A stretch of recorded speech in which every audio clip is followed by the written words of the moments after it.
Hi, my name is Nathan, and today we're going to do a comic book review of TMNT, The Last Ronin, issue number 4, brought to you by RatedComics. Let's get to it.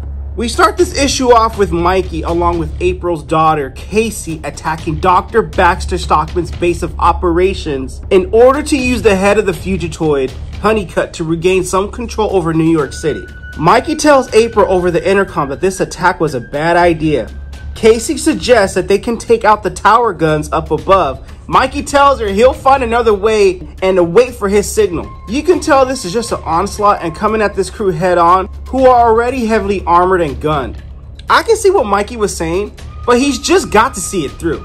He gives Casey the signal. Casey commands the crew to focus the fire on the 2 tower guns. This Ninja Turtle, the last Ronin, is laser focused with the utmost of willpower to not die here. He also has to utter that this is a stupid plan. Mikey is slicing these robots with ease. Baxter gives the order to eliminate them now. This enormous metal of a robot, Mikey handles the business, and you can see he's kind of enjoying it. Perhaps getting a little too cocky? Despite the plan being stupid, but our boy has to see it through. Casey comes in on the battle despite Mikey's order was to stay put. He tells her terrible discipline, but excellent initiative, and not to do it again. Yes, Sensei, says Casey. We get a flashback of the past. Not sure how far back. Casey's going through training. Her technique's decent, but she's got some bad habits. Mikey's brothers are in the back commenting that within 10 years of training, she could do some real damage, but they don't have 10 years. Dead Donatello wonders why she cut her hair. Mikey, being battle-hardened and given the situation of what's going on now, decides to test her out and give her a crash course, so to speak. When Mikey comes in her presence, she makes a comment that she didn't hear him come in. Sneaky ninja. He reminds her. He asks her if she fought anyone skilled with that garbage. That strikes a nerve with Casey. Michael doubles down and calls her a child pretending to be a warrior. That'll do it. She goes in with full aggression. She tries her best, and giving 100% effort, Mikey effortlessly dodges and mocks her attacks. He calls her legs weak and her fists slow. He warns her not to get up after he puts her down. But I personally believe he wants to test her will to the fullest extent. She goes in and she goes ham. He calls her kick white belt quality, then lands another blow that he blocks and upgrades it to a yellow belt. He tells her nice push, and if she has anything to do to back it up with. This angers Casey and she goes in harder, tiring herself out. He ends training telling her that she's done and to feel free to think how she could have done this differently. The lesson he gives her is that even with the greatest of warriors can't punch their way out of every confrontation. Sometimes it pays to be subtle, fluid, and elusive, avoiding strikes and let your enemy wear themselves out. Mikey opens up to Casey. Despite not knowing each other, she's practically family. That's what he tells her. He's willing to take her under his wing. The condition is his way or the highway. She hugs him and training starts first thing the next day. He jokes with her to get a haircut as a way to bring levity to the situation. She seems to find it funny. Mikey later feels it was an idiot thing to say. He may be battle hardened, but there's a little bit of goofy Mikey in there. April sneaks in and tells Mikey that Splinter would have been very proud of him. He's surprised by this. Funny how a ninja got snuck up on. Mikey apologizes if he overstepped his bounds to April. She tells him that what he did is more than what she could ever have hoped for. Cowabunga, Mikey. She further explains that Casey Marie only had her. She's tough like her dad and smart like April. But she needs something more like a place to direct her skills. Splinter was there for all of his sons and everyone he thought of as family, so she thanks Mikey and asks him to tell her what happened in Japan. Mikey tells a story. Once he landed, he made his way out of the airport without being seen and headed for the countryside clan Hamato. He didn't have much to go on but a crappy map and Splinter's story. All he knew is that that's where he would find Donnie and Splinter, and he had to move fast. The snow was blinding and he was ready to give up until he saw lights in the distance, a nearby town. Suddenly, he was surrounded by samurai warriors. Mikey told him he is Michelangelo's son of Master Splinter. They grunted and pointed towards the village. One of the elders, Master Shinichiro, if I'm saying it right, was waiting for him at the compound. Mikey told him who he was and why he was there. He was desperate for answers and he went against all proper decorum Master Splinter had taught him over the years, and understandably so, he was desperate for answers. He proceeds to tell the story. Splinter and Donatello landed in Japan and are greeted by Shinichiro. It's been far too long since they got together, but there will be time for that once they conclude their business at hand, Shinichiro tells Splinter and Donatello. They arrive at the graveyard and immediately Splinter and Donnie get suspicious. Splinter hopes Oroku Hiyoto, Shredder's grandson, chose this place out of ignorance and not malice. As stated by Master Shinichiro, there were no signs of deception from the Foot Clan. They get grief from Ambassador Hara of the Foot Clan and reminded Master Hiroto sends his warmest wishes. If you say so, bruh. Splinter confirms if Master would be leading the peace negotiation. He answers not at all and reassures them that Master Hiroto is overseeing the final preparations for the grand feast once an agreement is concluded. He's probably on his way here now for a proper greeting upon completion of the ceremony. He tells them that they are armed and it goes against the conditions of the gathering. Splinter wisely responds with truth, that it's ceremonial decorations, along with not recalling agreeing to be unarmed and those terms. Things still seem cool with the splash of sus. Ambassador Hart offers to conclude business and negotiate peace before Master Hiroto arrives. Splinter prefers to wait. He pushes a little and tries to hit Splinter with, "We are humble servants of our master."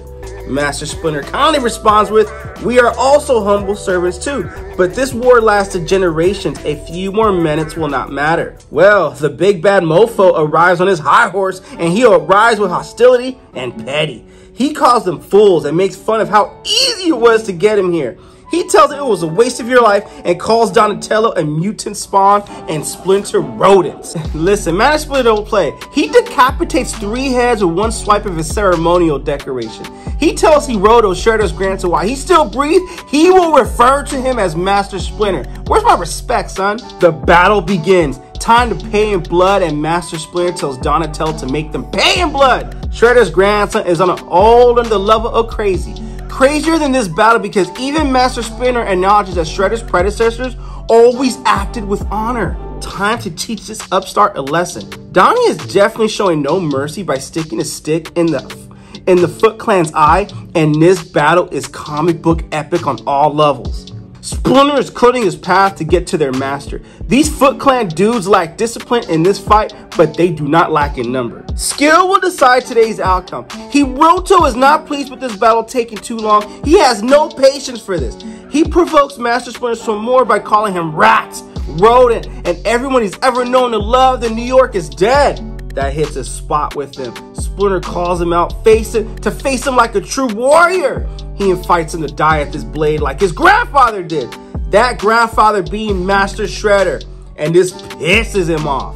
Donnie thinks they should fall back and regroup because the archers are about to launch. Hiroto's commanders tell him to pull back too, but in the heat of the battle, he wants to exterminate the filthy rodent. His words, not mine. I got respect for Master Splinter, yo. Another warning is said out loud to Splinter and Donnie to retreat as the battle is no longer theirs to win. Let's live to fight another day. Master Splinter is determined not to let him escape, and he traveled too far and too long to not get his ass on a ceremonial decoration on his blade. Turns out, it's a trap, and they fire the archers as Splinter charges to Hiroto. He throws his blade to Hiroto and impales him in his chest. Nice shot.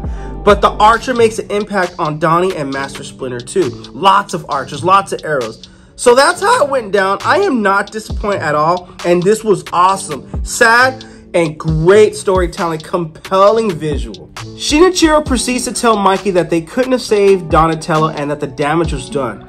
Mike has his answer, and now he officially knows that he is alone, the last Ronin. Mikey was offered to stay, but he couldn't because seeing all those warriors reminded him of everything he lost. He respectfully declined. He knows he has to honor and avenge his family for being the last Ronin. The feud must end and Mikey will complete the mission. All Oroku must perish. April has a moment and they dialogue a little bit. April tells Mikey that Casey has taken to him, and she is amazed that she witnessed that. This is where it gets really interesting because Mikey knows that it was by design. He confronts April and Casey's extra special abilities and asks if she was going to tell him about them. He asks her if she injected her with the mutagen. April angrily denies it and tells Mikey, "You know me better than that. I will not ever inject my own kid." Turns out, we ran thousands of tests and the mutagen DNA were passed down from her from birth parents who happens to have a lifelong exposure to it from hanging out with you guys, the turtles. Mikey's surprised to hear this. Casey's normal in other aspects other than strength, speed, and her healing abilities, all which have increased with age. And same thing with Mikey, his abilities have increased and gotten better with age. Wine, right? April tells him that she's aware that she's different, but she hasn't told her everything. They agree to keep it between them. Then it goes back to present day and how they plan to extort Stockman's fortress of a base. And I love how it goes back and forth where they talk about the plan and then it goes back into the battle. They talk about the plan and it shows how they, carried it out in battle. Mikey does go into why he thought the plan was stupid, and it shows his honor and his character too. I got to leave a little meat on the bone in case you guys decide to purchase the issue, which you will not regret, by the way. Link in description, as I prefer you purchase from Rated Comics. This is one of those comic books. I gave away 75% of the book, and this is definitely a classic in my opinion to own. And this is probably, with the way this issue is going, this could be the Breaking Bad of comic book. This is just a really epic comic book issue. The real meat from this issue comes from the Splinter and Donatello flashbacks, where we learn how the wise old master and last remaining son, other than Mikey, Donatello, met their end at the hands of Oroku Hiroto, aka Shredder's grandson. That story in itself is worth the cost of this comic book alone. It's pretty insane. Stereotypical old school samurai movie style action with an appropriately tragic and honorable warrior's end for Splinter and his son. Once again, that is in itself worth the price of the comic. The rest of the comic is great too, but that right there is the real meat of the comic. Do I even have to say it? This series could go quite down possibly as a true masterpiece among Turtles media. Every issue has continued to knock it out the park, and this is far from an exception to that. We get so much done here, wrapping up more and more loose threads as we draw close to an end of this dark future tale. Though with most mysteries answered and a chunk of the city back under the control of the rebels, there's still the final confrontation between the last of the Turtles and the legacy of Shredder yet to come, and I cannot wait. Not to mention, the tank that April reveals in the previous issue does get used in here. When you read the comic in completion, the battle is won, but the war is not over. And what is the price of victory, and are they willing to pay for it? This is fantastic, and I cannot emphasize it enough. And not to mention the plan to get Honeycutt's head and then place it in order to get control of the city. Oh my God, this is just very ambitious storytelling. And I can't say no more about it. With that being said, TMNT, The Last Ronin. What you guys think of it? Comment below, let me know. And also, if you haven't gotten a copy of your issue, which I encourage you to, wherever you can get it from, preferably Rated Comics website, link in description, go ahead and get your copy. You will not regret this to your comic book collection or just a casual read for entertainment. If you like the content we're throwing up, you know what to do. Don't be shy and don't be stingy. Thanks again for watching. Until next time.